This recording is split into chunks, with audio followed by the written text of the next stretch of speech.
আসসালামু আলাইকুম সবাইকে। সবাই কেমন আছেন?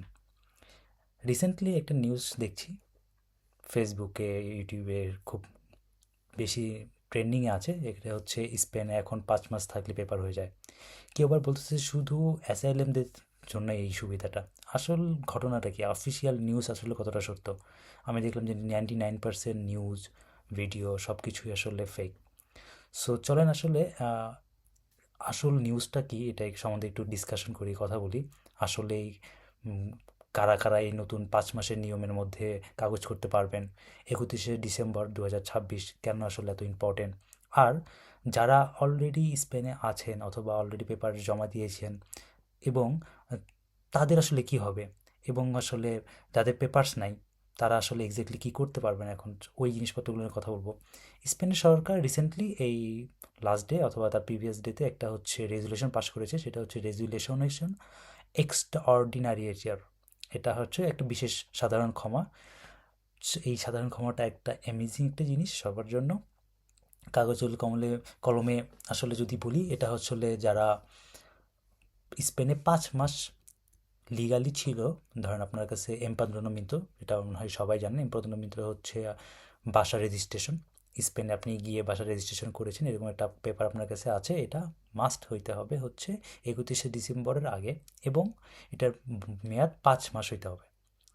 লাইক আপনি হচ্ছে জুনে গেছেন অথবা হচ্ছে জুলাই, ম্যাক্স টু ম্যাক্স এরকম টাইপে আপনি হচ্ছে রেজিস্ট্রেশন করেছেন এমপাদ্রোনমিento, এই ডকুমেন্টটা আপনার কাছে আসে, তাহলে আপনি আপনি ইলিগাল হলে সমস্যা নেই, আপনি ইলিগালের জন্য এই ইয়েটা, সুবিধাটা আপনি হচ্ছে অ্যাপ্লাই করতে পারবেন। আর যদি ধরেন আপনি এই ৫ মাসের রুলসে না পড়েন, তাহলে আপনার প্ল্যান বি কী হবে, এটা নিয়ে আসলে ডিসকাস করবো এর পরের দিকে। এত এত যে আসলে ফেক নিউজ, আসল নিউজটা আসলে কি? আসল নিউজটা হচ্ছে আপনি যদি সরকারি ওয়েবসাইট, স্পেনের ওয়েবসাইট লামন কালো, লামন কালোতে যান, তাহলে আপনি সহজেই দেখতে পারবেন যে তাদের এক সুন্দর করে এই টপে হচ্ছে তাদের এই রেজুলেশনটা পাস করা আছে। এটা হচ্ছে দ্য এক্সট্রা অর্ডিনারি রেজুলেশন, এই নামে একটা হচ্ছে লাইন আছে, যার মানে হচ্ছে আগে থেকে স্পেনে ইররেগুলার বা অবৈধ অবস্থান আছেন তাদের সিস্টেম আনার জন্য একটা স্পেশাল উইন্ডো ক্রিয়েট করা হয়েছে। এটা সাধারণত ১০ বছরে একবার করে। So it's a very big news for everyone. আর হচ্ছে এটা মাস্ট ডেডলাইন হচ্ছে ৩১শে ডিসেম্বর, তার আগে হইতে হবে। এরপরে যারা এখন প্ল্যান করছেন যে আসবেন, সমস্যা নেই, তারা আসতে পারেন, বাট তারা কিন্তু আর এই অফারটার আন্ডারে পড়বে না। সো এই অফারটা অলরেডি তারা ৩১শে ডিসেম্বর ২০২৫ পর্যন্ত এটা কাউন্ট করে ফেলেছে, এর পরবর্তীতে আর কাউন্ট করবে না। সো এই অফারটা তারা আর পাবেন না। সবচেয়ে বড় চমক হলো, যেটা অনেকে আগে বলছিল যে এটা ৬ মাস কিনা, আসলে ৬ মাস না, এটা ৫ মাস আর কি। হ্যাঁ, সো ৬ মাসের এটা যারা বলছে তারা আসলে মানে নিউজটা সঠিক না। ৫ মাস এর মানে হচ্ছে যারা ২০০০, যারা অগাস্ট অগাস্ট থেকে অগাস্ট ২০২৫ বা তার আগে স্পেনে ঢুকেছেন, এবং আপনাকে প্রমাণ দেখাতে হবে যে আপনার কাছে কন্টিনিউয়াসলি ৫ মাস আপনি এখানে ছিলেন, এরকম একটা হচ্ছে আপনার কাছে ডকুমেন্টগুলো থাকতে হবে, তাহলে আপনার জন্য এই জ্যাকপটটা। সো গুজবে কান দিবেন না, অফিসিয়াল নিউজটা চেক করে দেখবেন এবং এটা ইজ ট্রু নিউজ। এখন প্রশ্ন হচ্ছে, আগের সিস্টেমের সাথে এই নতুন সিস্টেমের পার্থক্যগুলো কী কী? কেন সবাই এত এটা নিয়ে এত এক্সাইটেড? আগে কী ছিল? পুরাতন সিস্টেমে ছিল যে আপনাকে মিনিমাম ২ বছর থাকতে হবে, অবৈধ হিসাবে থাকলেও আপনাকে ২ বছর থাকতে হবে। এরপর আপনাকে হচ্ছে কাগজপত্র অনেকগুলো দেখাইতে হইতো। কী দেখাইতে হইতো? কাজের কন্ট্রাক্ট দেখাইতে হইতো, সোশ্যাল ইন্ট্রিগেশন রিপোর্ট বানাতে হইতো, কাউন্সিল অফিসে যাইতে হইতো, অনেক হ্যাসেল। এবং এছাড়া হচ্ছে আপনার পুলিশ ভেরিফিকেশন, পুলিশের একটা আন্ডারগ্রাউন্ড ভেরিফিকেশন লাগতো, এটা বাংলাদেশ থেকেও লাগতো, স্পেন থেকেও লাগতো। নতুন প্রসেসে কী হচ্ছে, এটা আপনাকে জাস্ট ৫ মাস, ৫ মাসের প্রমাণ থাকলেই হবে। আপনি এটার জন্য অ্যাপ্লাই করতে পারবেন, আপনার ৩ বছরের ২ বছরের কোনো দরকার নেই।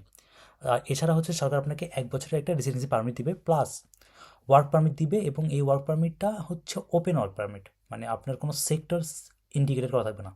এটাতে আপনি হচ্ছে যেমন রেস্টুরেন্ট, কৃষি অথবা আইটি সেক্টর, টপ সেক্টরগুলোতে আপনি জব করতে পারবেন। এটা হচ্ছে একটা সবচেয়ে বড় সুবিধা আমি যেটা মনে হয়েছে এখন পর্যন্ত। Is a very big good news.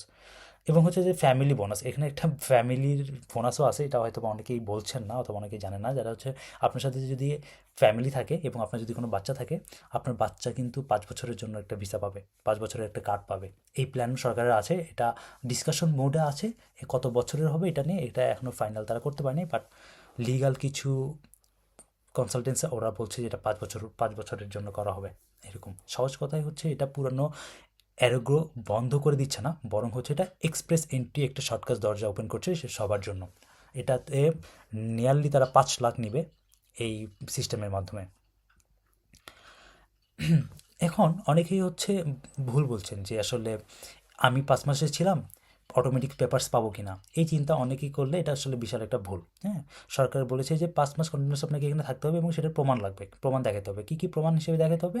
আপনাকে দেখাতে হবে যে এমপাদ্রনামিento, সবচেয়ে স্ট্রং ডকুমেন্ট হলো যে আপনি সিটিতে রেজিস্ট্রেশন করেছেন, আপনার কাছে পাদ্রনা আছে।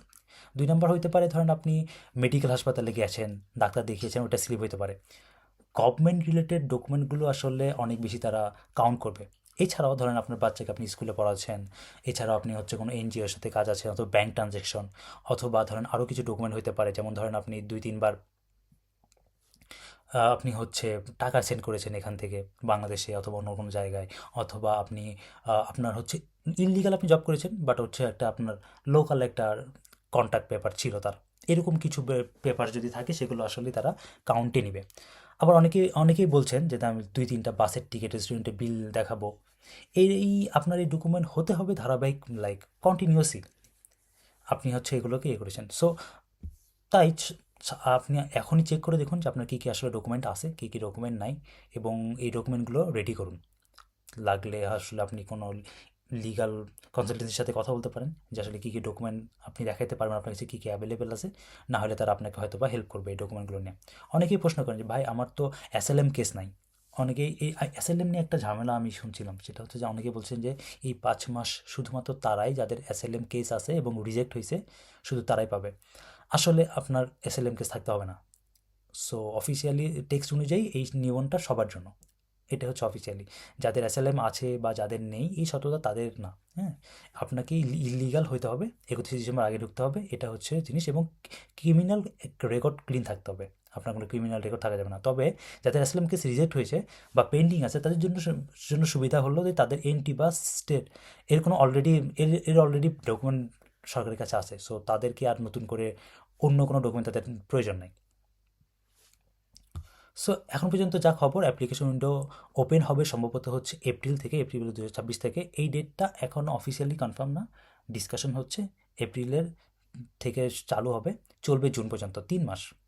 এটা মনে রাখবেন, এপ্রিল থেকে চালু হবে, জুন পর্যন্ত চলবে। ফাইনাল ডেট, রিয়াল ডিক্রোটা পাবলিশ হলে কনফার্ম হওয়া যাবে, এটা এখনও পাবলিশ হয় নাই। সো একটু মাথায় রাখবেন। ভিডিও শেষে আপনাদেরকে কিছু জিনিসপত্র আমি বলে দিই যে এই ডকুমেন্টগুলো আপনার আসলে রাখাটা ইম্পর্টেন্ট। হ্যাঁ, 1 নাম্বার হচ্ছে যে আপনি ফাইলটাকে গোছানো শুরু করেন, এটার জন্য আপনার সুবিধা হবে। এখনই যাদের এমপাদ্রোনা না থাকে, তাহলে ধরেন এমপাদ্রোনা আছে করে রাখছেন কিন্তু আপনি হচ্ছে সার্টিফিকেট বানান, সার্টিফিকেটটাও তুলে ফেলেন। যাদের জন্য আছে তারা তো ভালো, যাদের নাই তাদের কি হবে? অনেকেই স্পেনে ঢুকেছেন, এমপাদ্রোনা পারেন নাই, করেন নাই, ডকুমেন্ট নাই। হতাশ হওয়ার কিছু নাই, আপনারা হচ্ছে 5 মাসের রুলে পড়বেন না, বাট আপনাদের কিন্তু হচ্ছে 2 বছরের রুলটা ওটা এখনও অ্যাক্টিভ আছে। সো আপনারা হচ্ছে ওই, এটাকে বলা হচ্ছে অ্যারিগো সোশ্যাল, ওইটা এখনও ওপেন আছে। সো আপনারা ওইটার জন্য প্রিপারেশন নেন।